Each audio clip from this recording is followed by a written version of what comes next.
I've bought it from, like I said, the Apothecary, and I know they sell it in gas stations. And I have bought it in gas stations before. Yeah. Terrible idea. Wouldn't recommend it. Okay. Awful, because you don't know.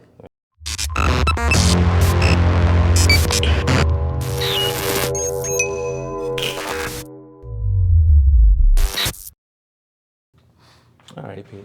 So, how did you get started taking Kratom? Like, how did you even find out about it?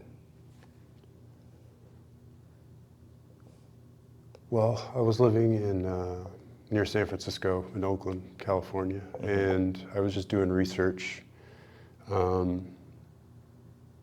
had had issues with depression and anxiety and things throughout my life, but didn't really start properly being prescribed medication until later.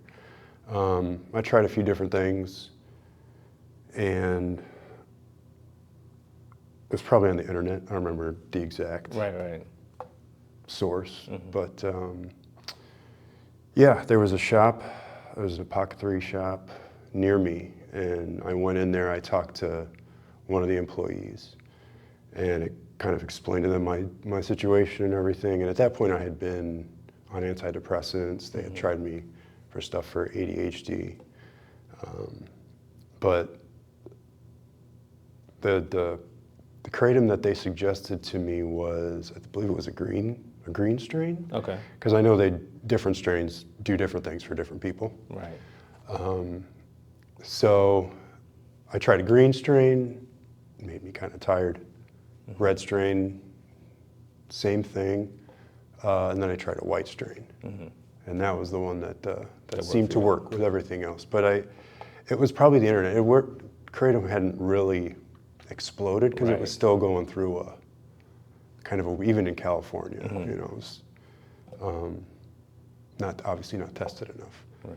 But I want to say pretty sure it was the internet. It's the internet. Okay. Yeah. And so when you were trying these different types of Kratom, were you taking like the capsules or just the pure powder, or? So I had started with the capsules. Okay. And the problem with the capsules was you know, again, since there's no guideline, you kind of have to Like fail. trial and error. Exactly. And part of that is failing.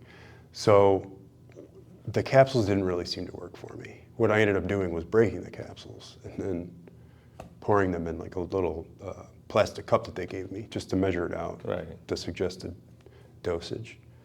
And yeah, through trial and error, it was.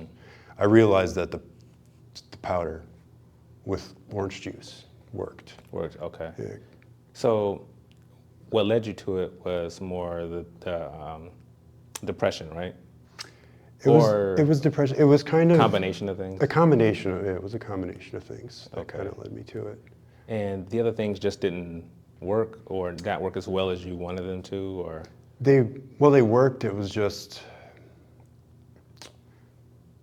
I kind of didn't want to be on medication. Okay. Plus, there was other just mental stuff going on. And, I had just gotten divorced and just going through stuff. But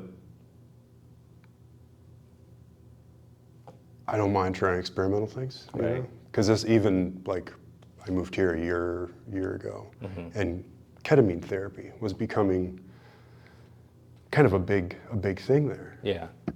And that was something I kind of raised an eyebrow at. I'm like, okay, I've known people that have done that. I still do, but I would drive for Lyft, and I would talk to various people, especially around the Berkeley area. Right. There's very open to experimental therapies, and people would recommend different things.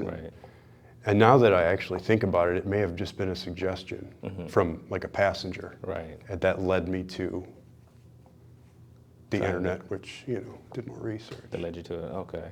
So you kind of want to get away from like the pharmaceuticals and maybe try something a little bit more natural? Yeah. Okay, Yeah. so you take the green strain and then what happens? Like nothing, or So the first time I took it, oh, right, you said you felt sleepy, right, or tired? I felt sleepy, which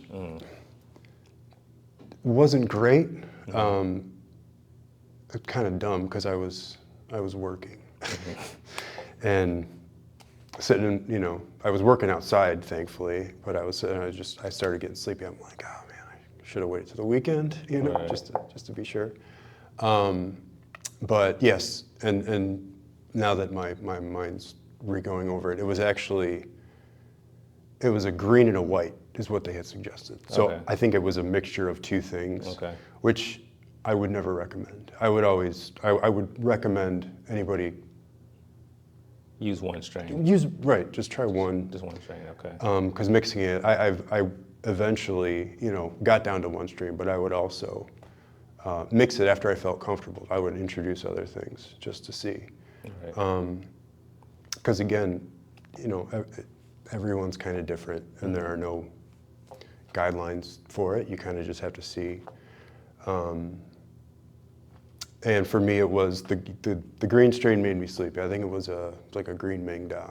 Okay. And and then the red strain.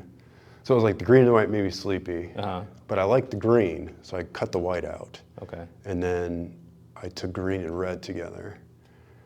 And that didn't seem to have much of an effect. So that was when I pretty much was just doing the green after that. Okay.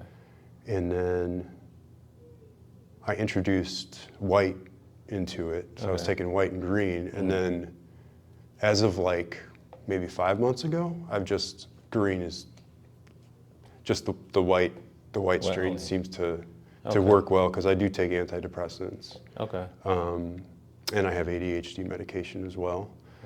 So the white with that doesn't seem to be, they mix well. Okay. Where I'm not like, kind of. So what happened when you took just the white? Like, what's the difference as far as like?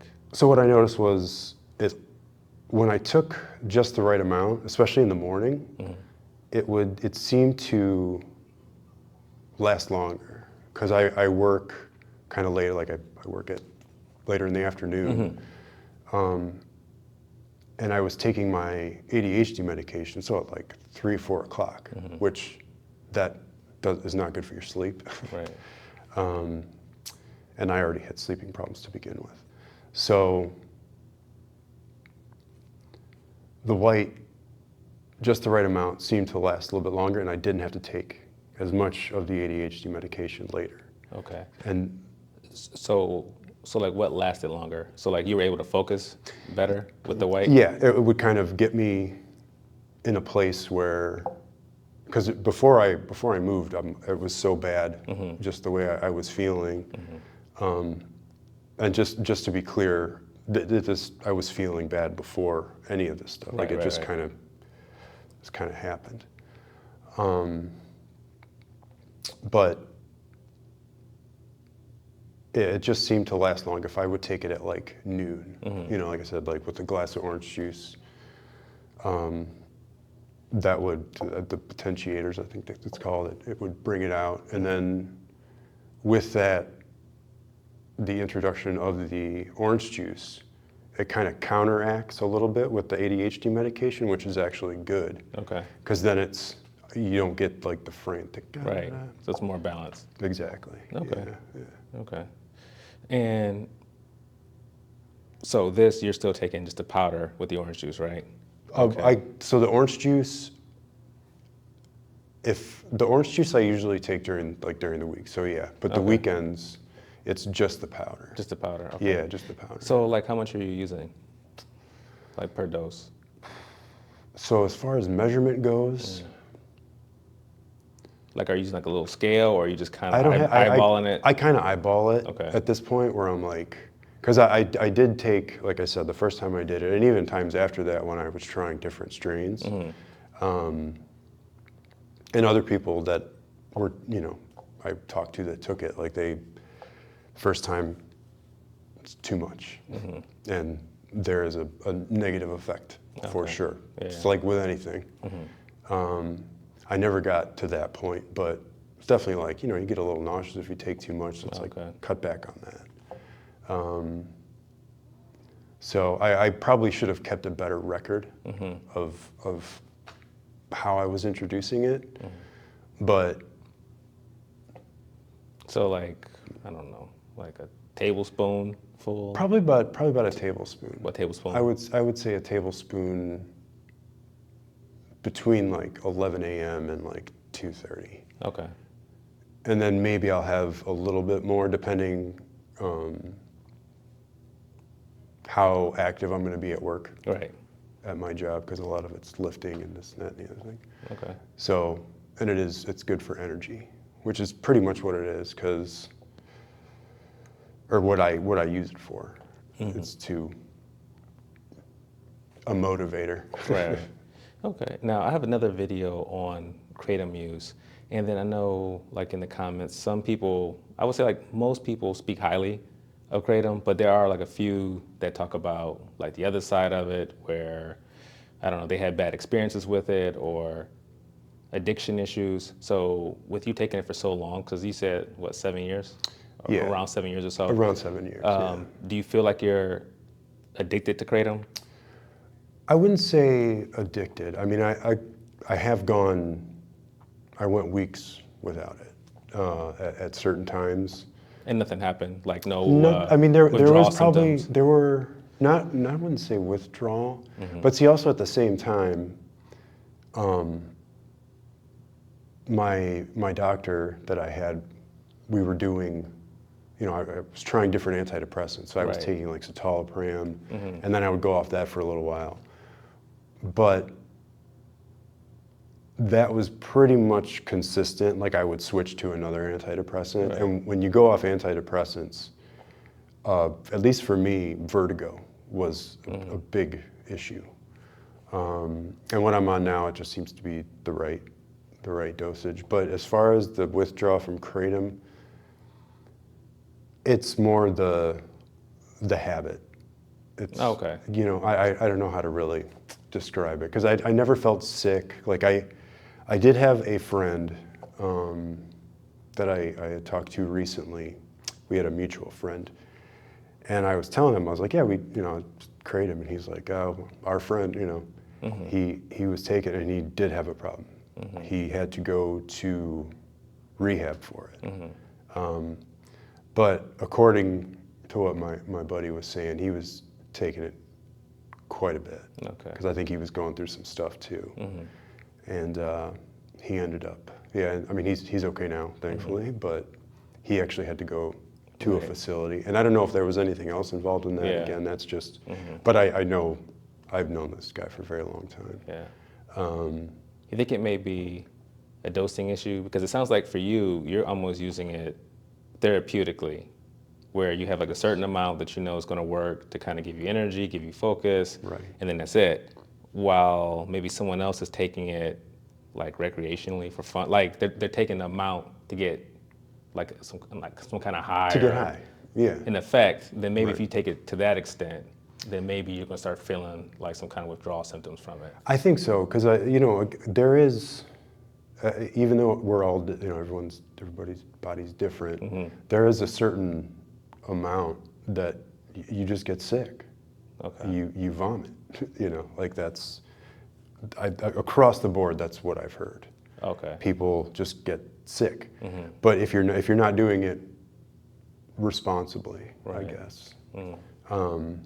So for me, I never got to that point, just because that was one of the things I had heard. It was like, if you take too much, I felt a little nauseous before, because I overdid it, a little bit, but that was just more self-imposed. Like, we have all this stuff we got to do at work, and like I would run out of my ADHD medication, so it would kind of be a supplement Right. for that. But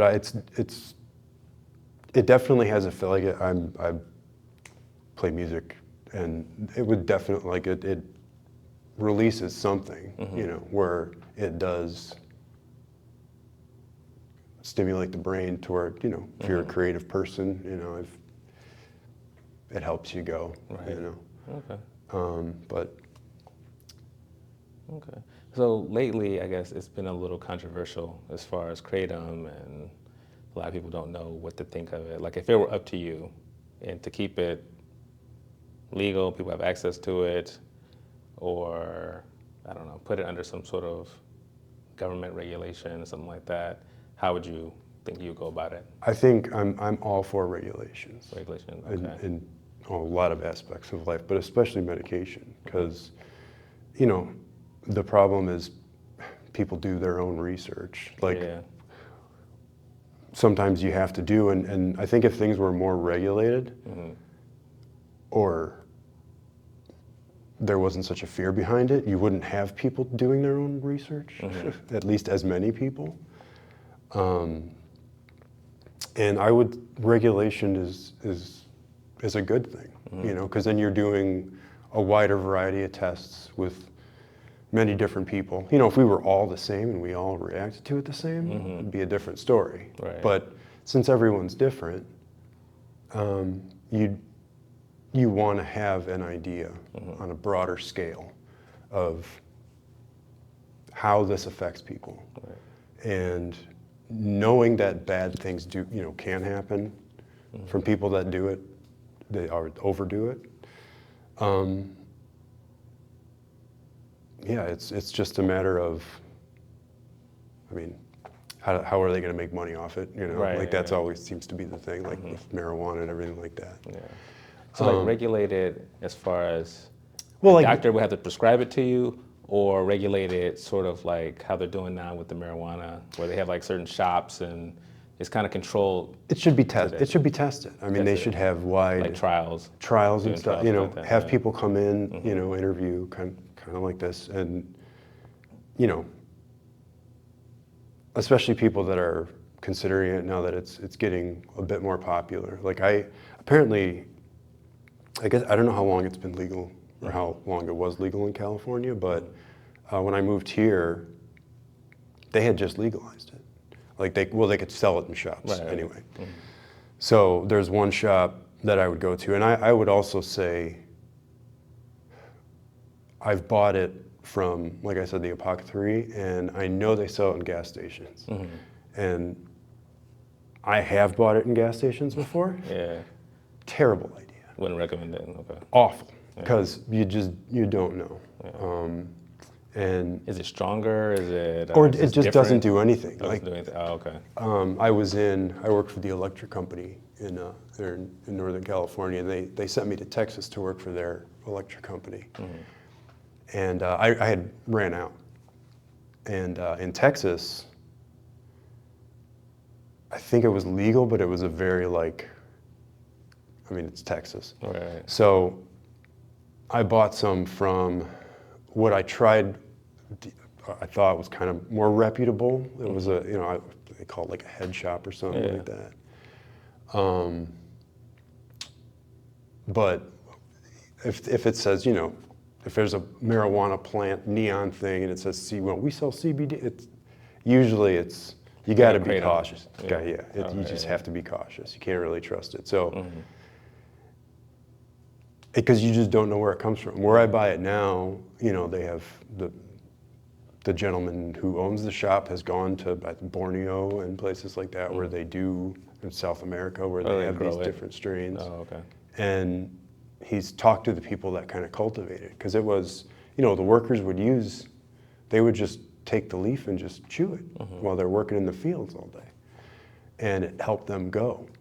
So I would trust the people that farm more. Because a lot of times also, since when you have something that's sort of maybe not FDA approved, but there's some kind of information, you know, like call this number if blah, blah, blah. What I had found is, especially the place in Texas where I was getting, like there was just nothing. It was like they bought some clear packets from Walmart or whatever, or some wholesale, and just put the powder, and you just don't know. Right. So if you have that regulation, if you have tests and all that kind of stuff, I guess maybe a regulation, but if something is tested and people aren't afraid of it, you know, just to see, then you have more information, more recommended ways of using it. You'll have more testimonies about how it works, or for some people how it doesn't work. Like maybe it's obviously not for everybody, but to be afraid of something like that, to me, it's kind of silly. Yeah. Going forward, I'm hoping that's the approach they take. I mean, based off how things have been in the past, I don't think it'll go that way. A lot of times, I think politicians just want to be safe than sorry. I ban it. What's the worst that can happen? It's banned, right? As opposed to if you start trying to fund studies and to really see, how it works, dosing and the different strains. Like, one thing goes wrong, then that's their career. Exactly, So, and also that they're going to speak. That one bad experience will speak, for the whole thing. Yeah. I mean, if you look at like Portugal, they had, I don't know the exact dates, but they had a huge problem with heroin and heroin overdoses. And what they ended up doing was they didn't legalize it, but they set up centers, and obviously heroin's an extreme example of this, but kratom has been used for helping people come off that, because there is a certain, for some people it does affect, it weans them off the heroin, or they don't have to do methadone, and it got them off that, especially, I mean, veterans that have PTSD, they, especially after Vietnam, a lot of that stuff was very prevalent, but they slowly, the numbers went down of overdoses. They had like clean needle exchanges, they had therapies in place because they weren't afraid to try stuff. And obviously, there's nothing is perfect. Perfect, yeah. But right. to the attitude that we seem to have in this country, at least as far as these things go, like cigarettes. People can go buy cigarettes. I mean, alcohol is literally poison, and it's advertised everywhere. Right. So for me, it's just kind of silly it's just, again, they haven't figured out how do we tax this. It's almost like they don't really care about the health benefits or the negative consequence. It's just like, oh, how do we get money? Money, revenue. Right, Yeah. because tax, I mean, even marijuana in California, I mean, 13% was the tax, which is ridiculous. Right. But that money went to schools and stuff like that. But it's like, and here there doesn't seem to be a lot of places that are, I don't know, well, to be fair, I guess I can't really speak on it because I haven't really done it. That doesn't really do much for me. Especially with the antidepressants, it's like, Right. made me feel worse, so. So I know like we're here to talk about kratom, but do you mind going in even like briefly into like what do you think led to your depression and ADHD? Yeah. Do you think? Yeah, that's fine. I mean, it's kind of, so I was raised, born into a cult,